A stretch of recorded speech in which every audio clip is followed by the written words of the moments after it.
Ел президенті Қасым-Жомарт Тоқаевтың сындарлы қоғамдық диалог Қазақстанның тұрақтылығы мен өркендеуінің негізі атты алғашқы жолдауын Бұқар-Жырау ауданының жұртшылығы да талқыға салып қолдау білдірді.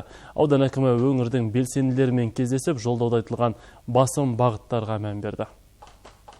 Жиын шымылдығын аудан әкімі Шагурашид Мамалинов ашып, жолдаудағы негізгі мәселелерге тоқталды. Бірінші кезекте халықпен кері байланыс орнату арқылы ішкі мәселелерді шешу.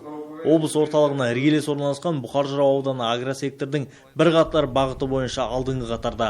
Бүгінгі күнде аудан бойынша қолда бар суармалы жерлердің тек 20% ғана қолданылады. 2022 жылға дейін 13 мың гектар суармалы жерлерді қалпына келтіру жоспарланып отыр.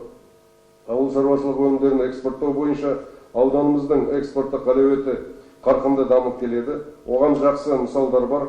Осы жетістіктердің барлығына мемлекетіміздің көмегі арқасында көп қол жеткізіп отырмыз. Бизнестің кеңістігін кеңейту үшін де алдағы жылдары үлкен қолдау көрсетілмек. Бүгінде ауданның 12% шағын және орта бизнеспен айналысады. Ол көрсеткішті алдағы уақытта 25%-ға жеткізу көзделген.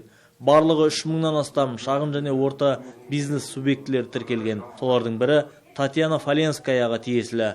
Ол өз ауылында сұлулық салонын ашқан. Очень большие, конечно, дают возможности. Шағын және орта бизнестің дамуына өте үлкен мүмкіншіліктер беріліп отыр. Әсіресе өз ісін енді бастағандарға тиімді деп ойлаймын.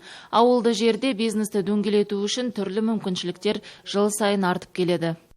Сонымен қатар отбасылық бизнесті дамыту мақсатында 8 көпбалалы анаға 3,5 миллион теңге көлемінде қолдау көрсетілген. Жыл соңына дейін 17 грант бөлінбек. Ауданға жастарды тарту мәселесі де жыл санап бір жүйеге еніп келеді. Соңғы жылдары 450 маман дипломмен ауылға оралған. Солардың бірі Салтанат Исатаева. Ол балабақшада тәрбиеші болып қызмет етеді. Ауылды жерде қызмет етуге барынша қолдау бар дейді жас маман. Мінекей осы 1,5 жыл ішінде осы бағдарлама бойынша жақын арада ғана қаржылай несие алып, осы Ботақара кентінде 2 бөлмелі пәтерге ие болдым.